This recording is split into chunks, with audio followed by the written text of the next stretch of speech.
Welcome everybody to another edition of our Hot Seat. Now, my name is Hunter. I'm the online campus director here at Water's Edge Church, and I have a special guest with us, Mr. TJ Terry himself. Now, TJ, you're the executive director of operations and content, correct? Sure. Oh, that's fair. I like that. Sure. It's the best answer I've ever heard. Now, the cool thing is one of the reasons why we're doing this Hot Seat is you're doing our Sunday service, correct? Correct. So, you excited? Yeah, absolutely. Absolutely. I love it. He's like, what other answer would I give to that question? No, yeah, absolutely. It's an honor. It's absolutely an honor to step in even just one Sunday for Pastor Stu. Absolutely. Love it. All right, so we're going to dive right into these questions. And here's the cool thing is typically we let people know the questions in advance, but we wanted to totally get the full TJ, so we didn't send you the questions at all. Yeah. So we want to see I have not seen the questions. All right, that's going to be awesome. All right, let's start with something a lot of people may not know about you, good sir. It's TJ, you studied vocal performance at Berkeley? That is, yes. So could you tell us a little bit about what led you to music? Yeah, led me to music or away from it? We'll say led you to music Okay. and then how you got here. Yeah. I really like applause. That's what led me to music.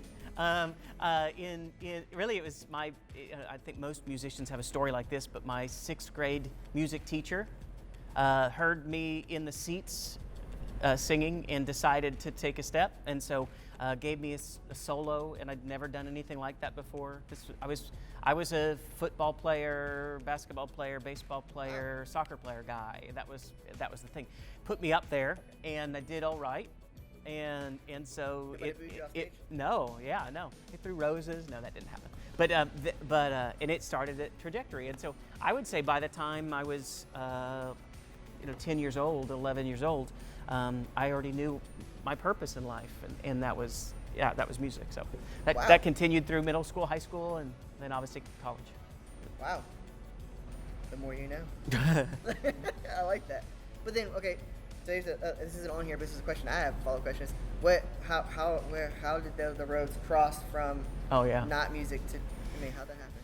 Yeah, had kids young, and I remember if you'd have met me a long time ago, before kids, and said, "Hey, TJ, what do you do?" I would have said, "Oh, I'm a musician, a singer-songwriter. This is my band's name, blah blah blah blah blah."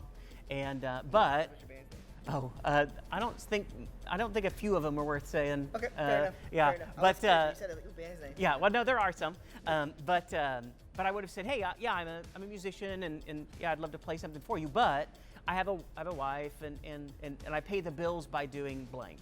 And so I was a barista at a coffee shop back in the early 90s, and I was a sous chef at a restaurant in the 90s, and I did a lot of different things to pay the bills, but I would have considered myself a musician.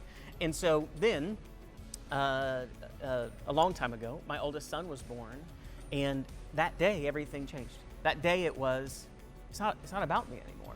I've got to do whatever I can do to put my energy into caring for a wife that I love and this little boy.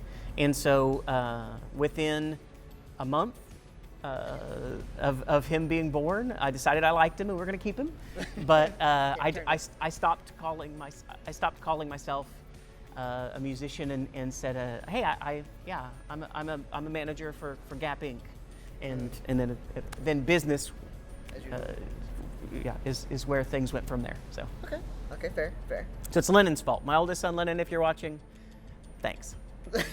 You crushed my dreams of becoming a rock star. That's right. So you played a big role in building the online campus before we all knew what it would come to.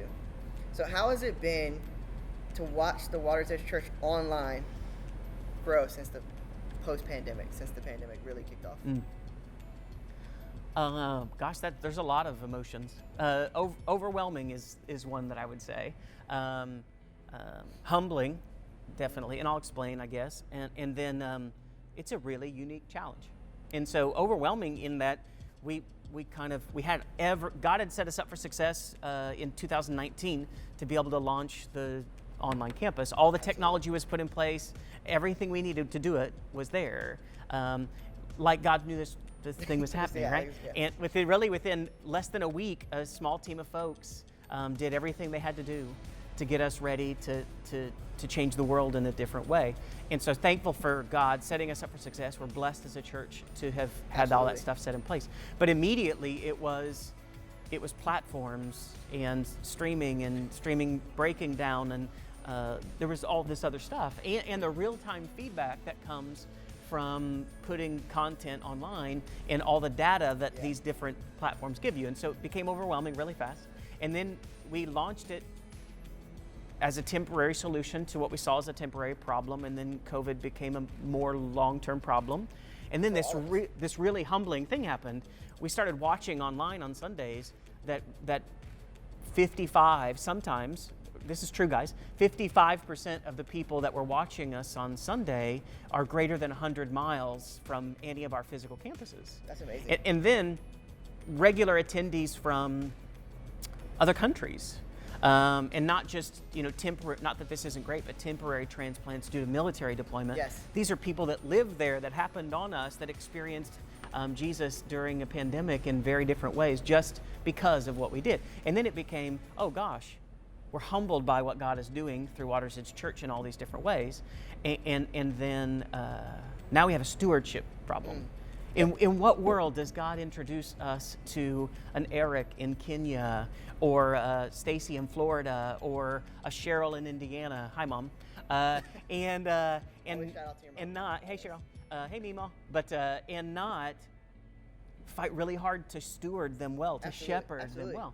So then it moved from being a temporary solution to what we thought was a temporary problem to so much more than that. So yeah. Well, I can tell you, as a person who was watching online, you would have never have known at all that y'all had any of those stressors, or that y'all were any of those things were happening behind the scenes, because it was an amazing transition going from in person to straight online. I got to tell you, for our family, we loved it, that straight, smooth transition. So thank you. And I am humbled to now step into your team to now help you and the rest of our online team take this campus further than we could ever think or imagine. Oh yeah. Which is slightly intimidating. Not at all. Yeah. Okay, let's change gears to your family life real quick. So, you and your wife Sarah have 3 boys.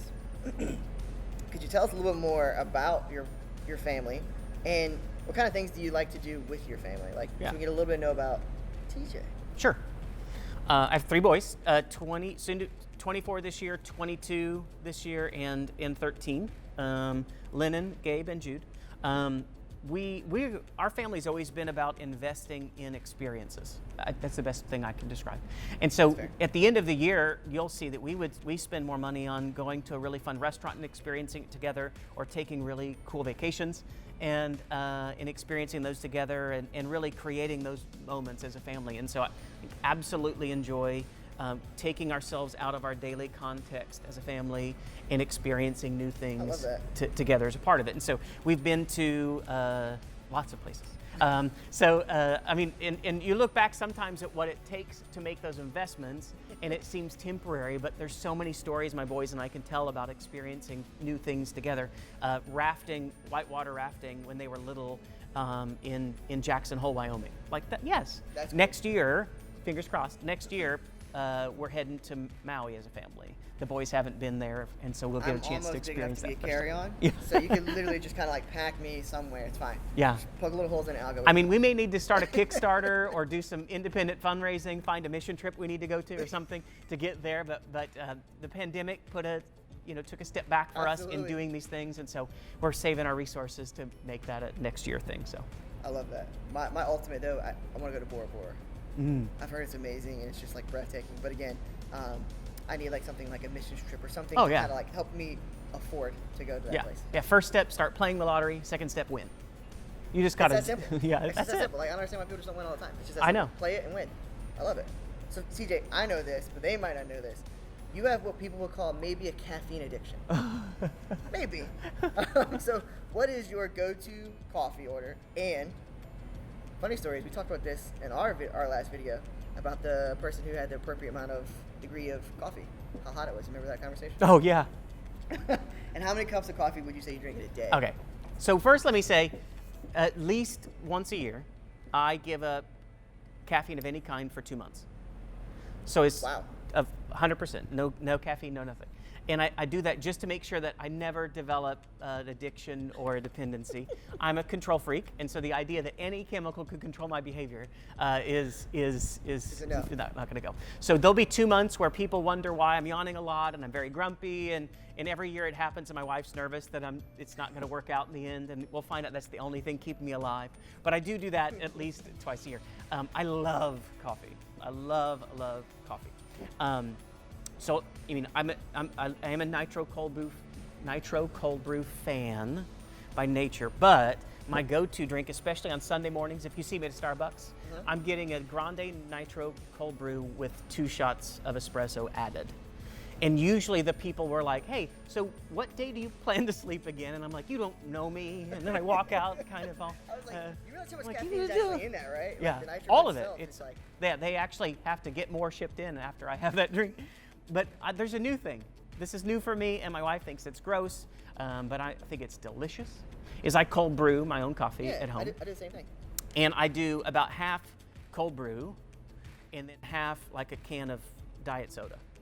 And I don't know why, but I absolutely love it. You lost me Yeah. on the diet soda. What? Like it's a can of Diet Coke and then a half a glass of cold brew. I don't know why I love it. Okay. It's new. Now Yeah. Coke launched not too long ago, their own version of that. Yep. And so I don't know why. I love it. Okay. The more you know. Okay, so we're gonna jump into the lightning round. This is quick questions. Okay. Rapid fire. First thing that pops in your head. Okay. 1. Never drink a cup of coffee again, or never work out again. Never drink a cup of coffee again. Ooh, wow.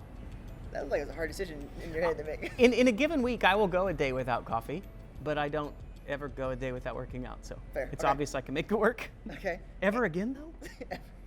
Ambition or comfort? Ambition. That was easy. That was easy. Work from home or work in the office? Work from the office. All right.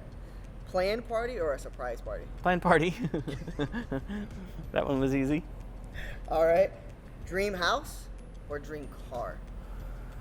House. I think I have a guess. Dream house. Really? Yeah. I thought you were gonna say dream car. I'm not gonna lie to you. I thought maybe like old classic. Yeah, dream house. Oh. Dang it. The kitchen's so important to me. Really? The You like kitchen cooking? is so important to me. Well, yeah, I mean, I grew up with family that owned restaurants and learned a lot in that environment, and then getting a chance to be a sous chef at a pretty nice place and being trained to do it. On my average days off, like last Friday, I was in the kitchen for 8 straight hours, baking from scratch and prepping food for dinner. So Okay, yeah. so Friday nights I need to be a drink. Oh, I'm busy. Just kidding. At some point, yes, you wanna know. absolutely. TJ's busy Friday nights. Yeah. Yeah, I well- live here at the Newport News campus. Swing by anytime. It's true. But TJ, thank you. Oh, Thank sure. you for coming out and being a part of this. Now, real quick before we jump off, is there any little bit of tidbit you can give us about your Sunday sermons coming up? A little tidbit. A little tidbit, a little sneak peek, just for the audience can hear a little bit about. I want to say one thing, but I don't want to say that one thing.